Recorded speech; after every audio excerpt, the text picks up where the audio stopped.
Hi guys, this is me Deva Kamni and welcome back to yet another video of the GKS guide. And in this video, I'm going to be answering some of your most asked questions. And yeah, I have prepared a list of questions that you guys usually ask me and my DMs are flooded with. Yeah, so without wasting any time, let's get right. The first question is what exactly GKS is and when are the guidelines released? So those who knows, it's a good, but those who doesn't, those who are new, GKS stands for Global Korea Scholarship, and it is a fully funded scholarship which is offered by Korean government. They basically pay everything, they pay for everything and helps you just come here and study in Korea for free. This scholarship usually for undergrads, they release the guidelines on around September, and for masters and higher degree, it is usually released in February. Yeah. Is what are the documents required for GKS and what are transcripts? What are the documents you need to prepare? So it's usually your identity proof, your birth proof that you are a citizen proof, basically that you're a citizen of your respective country, your parents' ID and whatsoever, your transcripts, and your extracurricular certificates and your awards and all stuff. Also your topic score, valid topic or IELTS or TOEFL, your proficiency score. For those who doesn't know what transcript is, it is basically your record of previous 3 years. So if you pass 12, your transcript would be the score, your mark sheet of your 12, 11 and 10. So you need to attach the mark sheet of your 10, your 11 and your 12 cert. So you don't need to specifically make another separate transcript officially. You can simply attach your mark sheets also and that will work as your transcript. A lot of students get confused in this and they try to make officially a transcript. I mean, yeah, that is a good thing to do, but you just don't need to go to that hassle thing, and you can simply attach your 10th, 11th, 12th mark sheet. That will work fine. And those of students who ask me if they don't have their 11th or 10th mark sheet, they can attach their 9th or 8th. Usually you are not supposed to attach your 9th or 8th, but if you don't, you should ask your school to provide you a letter in which they write that their school, the school doesn't provide this 11th mark sheet or 10th mark sheet, and hence that is the rule of their school. And then you can, in that case, you can skip the mark sheet, you can skip the score of the class that you don't have and attach the previous one. But for those who have attended 10th, 11th, 12th, make sure to attach them. That will work as your transcript. So next question is, which track is better for GCAS, university or embassy, and how to choose universities? Okay, so I think this totally depends on someone's profile, that how strong their profile is, and everybody has different perspective. For me, I tried from both the tracks, and university track worked for me, and I think university track, I think this is my opinion, is slightly easy, because even though you get one choice of university, but if you choose your university very wisely, you can definitely have a chance to get it. Because in embassy there are different rounds, and every country wants the best candidate to send forward, so they are like very strict with the process. And in some cases they even embassy have their interviews, so you will have to go to interview rounds like for like 2 times. And in university, if your profile is well matched with your university, I think that will be very easy for you to pass. Also, how to choose your university is basically depends on your profile.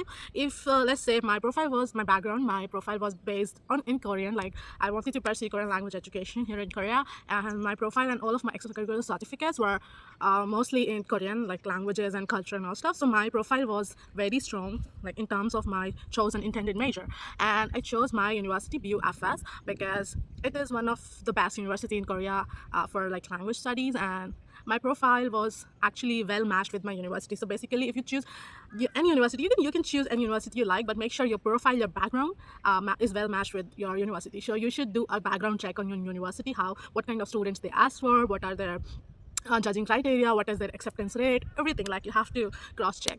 Yeah. And in my case also, I had like confusion with two different university, but I chose BUFS in the end because I was certain that I wanted to pursue Korean. If you know what you have to do, you can easily select your university. How many documents that we need to prepare for GCAS track? Okay, so this totally depends on which track you're going. So if you're going to embassy track, that would be very easy. You have to prepare 4 sets, so 1 original and 3 copy set. So when I say 1 original and 3 copy set, you have to get the recommendation letters copies too. So a lot of students make a mistake when they only submit 1 recommendation letter, original one, and forget to submit the copy set. That was my mistake in my first attempt with GCAS also. So yeah, you should submit 4 sets, 1 original and 3 copies if you are going through embassy track.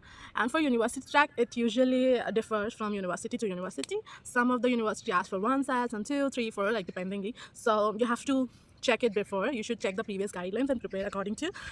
In my case, my university asked for 2 sets, but I only prepared 1, so I had to struggle again to get my recommendation letter for the second time. So please check, because university have different demands. So you have to check, because some ask for 1, 2. Usually you prepare only 1, but please do a background check, because there are universities who ask for multiple sets as well.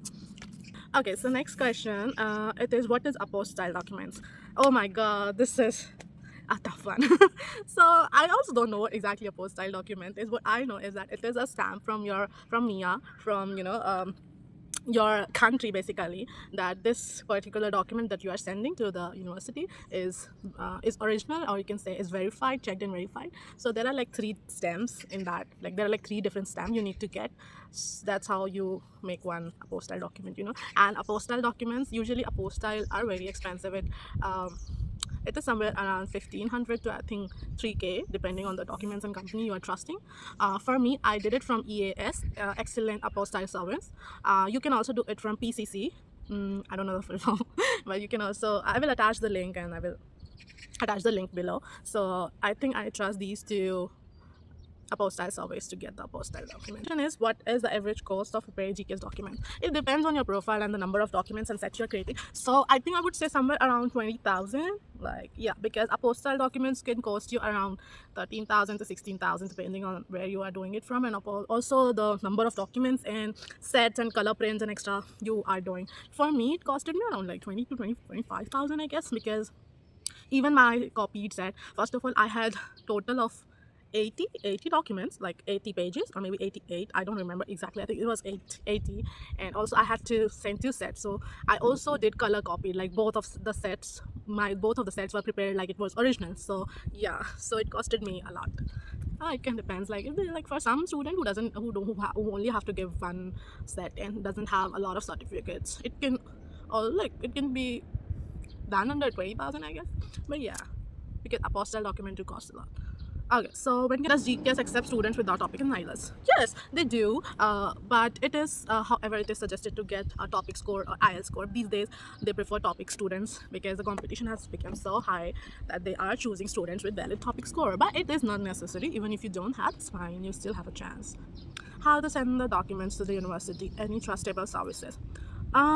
So basically it's very easy. There are few services that you can use to send your documents overseas. I use DHL, and even in the company itself, they ask you, like, do you want to send it by like plane or by port, or like how roadways and all stuff. So depending on that, the cost varies. After arranging the documents neatly, perfectly, finely, you should on the documents, on the flap, let's say this is your document flap, you should write your university name here, and then the address of the university, and here your address and your details. So there should be information about the university where you're sending a document, and then your information, because it's very important. Okay. Also, I use DHL. Does class 10, 11 marks matter too for GKS? I think no, because okay, so the eligibility criteria do set your high school marks. So your high school, which is the 12th mark, should matter the most in deciding your eligibility criteria. It should be above 80%. And however, your 10th and your 11th score does kind of affect your average, but I always suggest my subscribers to not to mention your 10th or 11th score, because I did that way. I did submitted my 10th 11th mark sheet as well, but in the form I only mentioned my 12th high school marks, because that's what they are asking for. And a lot of students do make a mistake by calculating the average, like 10th, 11th, 12th, and which affects their final score, and I don't recommend that. However, there are scholars who does that, and they eventually get it. You really can't tell what is the right way to calculate your marks, or your eligibility, but most importantly, your 12th grade should be 80%. Can we still apply for GKS when we score below 80 marks in 12th? I would say no, you can't. But there are students, even when they don't have 80%, they have applied and they got in. So even the eligibility criteria says 80%, there are students who get GKS even with low scores. So if you want to waste your money, if you want to give a try, and you think your profile is very good and you will easily get selected, then yes, you can. If you have the confidence and you have the courage to take the risk, you can apply. does extracurricular matters for GKS? If it is, then how many certificates is enough? So yes, the simple answer is yes. They do help because that's how the selection committee understand what kind of student you are, what your profile, your strength, or your weakness is. So even though a lot of scholars says that it doesn't matter, for me it does. The lot you attach, the more they will understand about you, and the more it will be easier to judge you. So I think it matters. And for me, I attached over 55 certificates. Was that enough?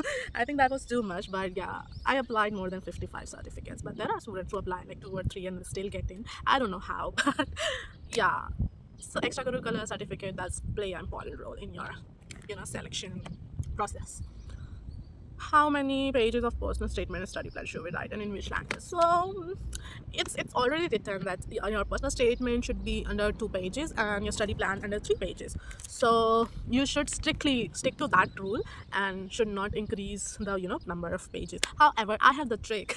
When I was applying, I was writing, my personal statement was over like 2 pages, and what I did was I removed the space, which helped me fit the guidelines. So yeah, it should be strictly under 2+3 format, 2 for personal statement, 3 for study plan, and you should write it in either in English or in Korean. So a lot of students there are like, they ask me if they can write it in Korean. However, I suggest you should write it in English because there are a lot of terms that, or a lot of expressions that you want to be expressed, but you won't be able to express that, I think, closely in Korean, I feel. And they select you on the basis of your personal statement and study plan. So you should be very specific and very specific while writing your statement. So I think you should stick to what you are best at, which is English.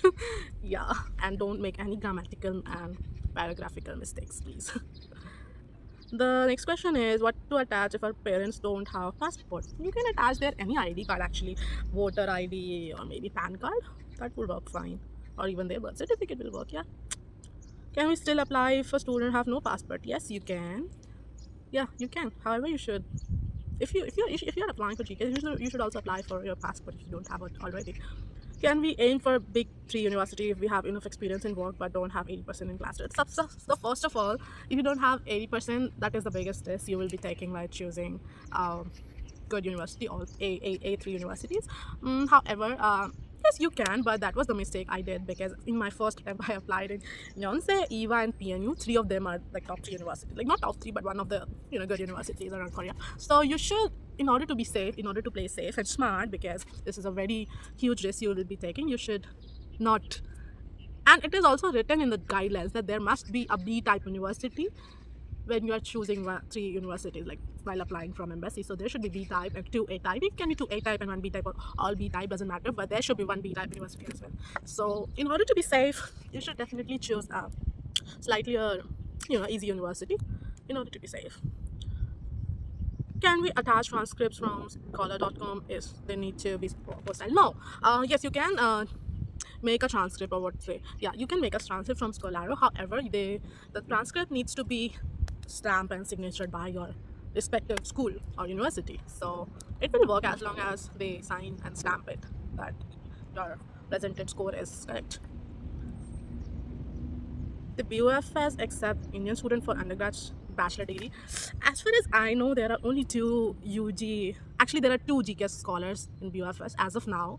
When I'm recording this video, me and Anjali. So Anjali came here first in undergrad, and then second is me. As far as I know, I might be wrong but I haven't seen many Indian students in our campus. But I heard there is another master scholar who passed our university. So I think there are gonna be 3 GK scholar in our university, like from Indian GK scholar. But in undergrad, I think we are 2, Anjali and me.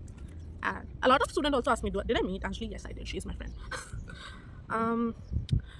How many days we start to get the scholarship after getting selected for GCAS? I think that depends on university to university, but as fast as you get your Korean bank account, they start providing it from the next paycheck day. For me, it took around a month only, actually. Only a month. I think I got it in March, late March. Yeah, but that depends on the university. But if you have Korean bank account, as fast as you can get a Korean bank account, you can get your scholarship. They don't take long. My university was very fast. Okay, so yeah, that's it for the video. I hope it helped you guys, and let me know what kind of videos you want to see next, and If you have any questions about GCAS, do let me know in the comment section. I will try to reply as many students as I can. But yeah, I hope you a very good luck, and I hope to see you soon in Korea. Bye bye. Good night. Good night. Bye bye. Have a good day.